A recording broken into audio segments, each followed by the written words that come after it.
Hey, welcome back. Let's pick things up right where we left off with things that are a bad idea to have in your recording booth. Last time I told you about the soda can that will fizz and fizz and fizz away. Drinking sodas and whatnot, anything sugary, anything with dairy in it, pretty much almost all non-water beverages are going to give you mouth noise, clicking and popping and lip smacking sounds. If you're grossed out by it, just turn off the volume for a few seconds. Once I back off from the microphone, you can turn your volume back up if you can't stand mouth noises. But it sounds like this.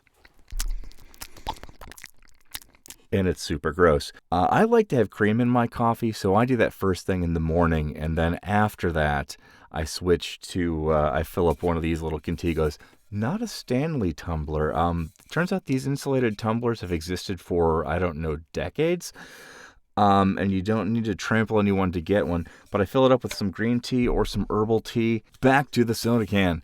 Once you have completed drinking your beverage, you might think to yourself, oh, well, it's fine then. It's not going to be making little poppy, crackle sounds, so I can just, that's not a problem anymore. I thought that same thing, and I was wrong, because soda cans have sort of a natural resonance to them. You might actually cause this thing to vibrate and amplify those frequencies and foul your recording. And it happened to me. I was trying to figure out why things didn't sound right. I was chasing down this frequency. I had to record, I think, almost an hour's worth of audio over. Along with that, any resonant objects that you can think of. A lot of microphone adjustable arms. I don't have one like that, but I do have an old desk lamp with the springs on it. A lot of less expensive microphone arms have this same sort of setup where it's got springs to hold it in place. But these, you may as well have a banjo in here. Along with resonant objects, anything with a fan in it. I don't have the computer in this room because the fans make noise, the noise gets picked up, it ruins the recording. Along with anything that has a fan in it, anything that buzzes or vibrates. Fluorescent lights are terrible. They hum, they buzz. LED is so much more affordable and efficient and generally silent. Occasionally you'll get some that will buzz. Choose your fabrics carefully. You want things that are comfortable because you're going to be working probably long sessions. You want things that are soft, but not just because soft things are comfortable, because soft things are quiet.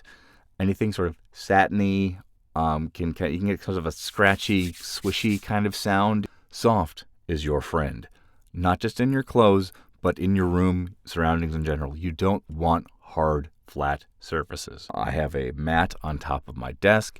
On the floor, there is a rug on top of a rug on top of a carpet pad. Some hard surfaces are going to be impossible to avoid. I have my monitor right here, but it's angled away. That way, if I'm talking, any sound waves going from my mouth to the screen don't bounce off and go back to the microphone. They bounce off and they go over this shoulder. Just a few degrees is all it takes, but it makes a big difference. All right, what else? Chairs. Don't get a leather or faux leather chair. A solid chair with no moving parts is probably optimal for sound reasons. This chair squeaks a little bit, not ideal, but better than a leather chair, because leather chairs make all of those fun noises, and this mesh chair does not. What about standing? Why have a chair at all? You absolutely can. Sometimes I do, sometimes I don't. Usually I don't. If there's a particular character or scene in a more narrative kind of piece that I'm working on, sometimes I will do that standing up so I can really kind of get into it. You absolutely can do all long-form narration standing up. Totally fine. The one caveat to that is if you start a project standing up, you're going to want to probably do the entire project standing up. If I were to stand up and start recording and then sit back down and record, it wouldn't sound the same. You can tweak it to try to make it sound the same, but it's a lot of work. And I think that's it for this time around. The next video I think is going to be about warm-ups, specifically about doing warm-ups when you are doing character voices, or if you find yourself in a situation which I happen to be in right now, narrating an entire audiobook in a voice different from my own. Thanks again for stopping by, and I'll have more content up for you soon.